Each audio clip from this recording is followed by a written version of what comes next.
Hello everyone, welcome back to my YouTube channel. तो आज की वीडियो में हम बात करने वाले हैं कि डीएसएसबी फॉरेस्ट गार्ड का जो एग्ज़ाम 7 जुलाई से स्टार्ट हो गया है, तो उसका जो एग्ज़ाम है वो कैसा आ रहा है, ओवरऑल जो एग्ज़ाम का जो लेवल है वो क्या रह रहा है। अगर आपको मेरी वीडियो अच्छी लगे तो प्लीज़ लाइक कीजिए, सब्सक्राइब कीजिए और कमेंट में ज़रूर बताइए कि आपका भी क्या एमटीएस और एएसओ का एग्ज़ाम होने वाला है या नहीं। तो चलिए वीडियो को स्टार्ट करते हैं। सबसे पहले अगर हम तीनों शिफ्टों की बात करें तो ओवरऑल जो पेपर का जो लेवल है वो मॉडरेट टू डिफिकल्ट रहा है, क्योंकि इजी नहीं रहा है। बहुत ज़्यादा लेंदी पेपर होने की वजह से क्या है, मॉडरेट या डिफिकल्ट पेपर बच्चे बोल रहे हैं। चैलेंजेस क्या है, पेपर काफ़ी लेंदी था, जिसके कारण टाइम मैनेजमेंट का सबसे ज़्यादा जो प्रॉब्लम है वो बच्चे को फेस करनी पड़ रही है। स्ट्रेटजी क्या है, जिन भी एस्पिरेंट से स्टूडेंट की एक्यूरेसी और स्पीड बैलेंस थी, मतलब अच्छी थी, तो उनका जो परफॉर्मेंस है वो बेहतर है, मतलब एकदम एक्सलेंट नहीं है पर बेहतर है, और जो कंपैरेटिवली अदर स्टूडेंट के बजाय। अब क्या है, हम देखते हैं कि सब्जेक्ट वाइज क्या कैसे जो क्वेश्चंस है वो पूछे जा रहे हैं। तो हिंदी का हम देखेंगे तो इजी टू मॉडरेट है हिंदी।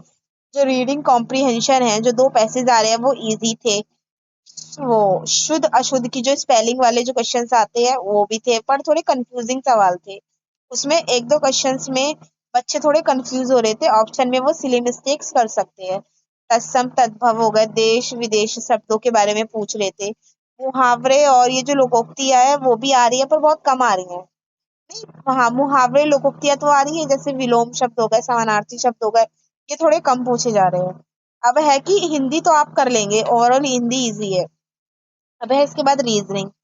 रीजनिंग का जो लेवल है वो थोड़ा हार्ड है, बहुत ज्यादा टाइम कंज्यूमिंग है, मतलब हार्ड नहीं है, आप क्वेश्चंस तो अटेम्प्ट कर लेंगे, लेकिन क्या है उसको करने में टाइम ज्यादा लग रहा है। जैसे रैंकिंग के क्वेश्चंस आ रहे हैं, ऑर्डर के क्वेश्चंस आ रहे हैं, सर्कुलर लाइनर जो लीनियर जो सिटिंग अरेंजमेंट है उससे क्वेश्चंस आ रहे हैं, पजल वाले कि सोमवार को ये दिन हो, मतलब सोमवार वाले जो मंगलवार वाले ऐसे वाले होते हैं, डिब्बे, मतलब कोई फर्स्ट फ्लोर पे रहता है, इस टाइप से क्वेश्चंस है, तो उसको करने में थोड़ा टाइम ज्यादा लग जाता है। कोडिंग डिकोडिंग के क्वेश्चन है वो आप कर लेंगे इजीली। ब्लड रिलेशन के ना क्वेश्चंस कभी कभी टाइम टेकिंग, मतलब टाइम ज्यादा ले लेते हैं। अब है नंबर सीरीज, तो नंबर सीरीज वाले भी क्वेश्चंस है और अल्फाबेट सीरीज के भी क्वेश्चंस है। सवाल जो कॉन्सेप्चुअल थे, बट लेकिन जो कैलकुलेशन थी ना उसकी वजह से जो रीजनिंग में जितना टाइम लगना चाहिए ना उससे ज्यादा टाइम लग रहा है। और उस वजह से क्या है, जो आगे जो जैसे और भी जो शिफ्ट है या और किसी भी, मतलब और भी सब्जेक्ट्स है, उस पे ज्यादा इफेक्ट पड़ रहा है उस चीज का। अब है जनरल अवेयरनेस, तो जनरल जनरल अवेयरनेस थी वो मॉडरेट थी, क्योंकि आपको पता है करंट अफेयर्स का वेटेज बहुत अच्छा देखने को मिल रहा है डीएसएसबी के एग्जाम में। हिस्ट्री में एंशियंट और मॉडर्न हिस्ट्री से ज्यादा आ रहे हैं, मेडिएवल से भी आ रहे हैं, लेकिन अभी वाली जो शिफ्ट में है मतलब एंशियंट और मॉडर्न से ही देखने को मिले हैं। पॉलिटी से आर्टिकल्स और वो कॉन्स्टिट्यूशन से देखने को मिले हैं। इसके अलावा इकोनॉमिक्स रिफॉर्मर से, एलजी रिफॉर्मर से सवाल आए हैं। साइंस में इंस्ट्रूमेंट या एआई जो आर्टिफिशियल इंटेलिजेंट है ना उससे कुछ क्वेश्चंस आए हैं। अब है कि हाँ, जनरल अवेयर्स में स्टैटिक जीके से क्वेश्चंस ये जो नेशनल पार्क होते हैं ना उस टाइप से क्वेश्चंस पूछे जा रहे हैं।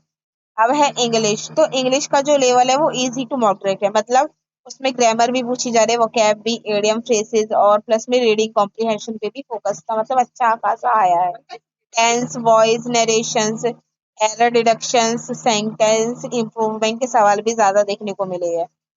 तो इंग्लिश है कि अगर जिसकी प्रैक्टिस है वो कर लेंगे। जो मैथमेटिक्स का जो लेवल है वो मॉडरेट टू डिफिकल्ट रहा है। ये सबसे ज्यादा लेंदी, मतलब लेंदी सेक्शंस था, क्योंकि इसमें टॉपिक्स थे time management, mensuration, average, profit and loss, वो कैन स्ट्रीम रेशन रेशियो और परसेंटेज, और भी क्वेश्चंस थे। मतलब इनसे ज्यादा टॉपिक से क्वेश्चंस आए हुए थे, लेकिन जो कुछ क्वेश्चंस थे बहुत ज्यादा ट्रिकी थे, टाइम ज्यादा लग रहा था, इस वजह से कैलकुलेशन बहुत लंबा चला गया और टाइम भी कम पड़ रहा था लोगों को।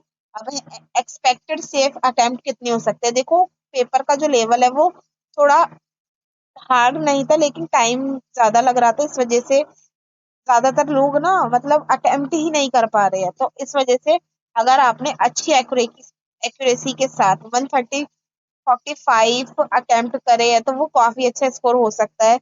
अगर 145 अटेम्प्ट किए और अच्छी खासी एक्यूरेसी है तो भी वेल एंड गुड, बहुत अच्छा है। और अगर आपको वीडियो अच्छी लगे तो प्लीज लाइक कीजिए, सब्सक्राइब कीजिए। Thanks for watching.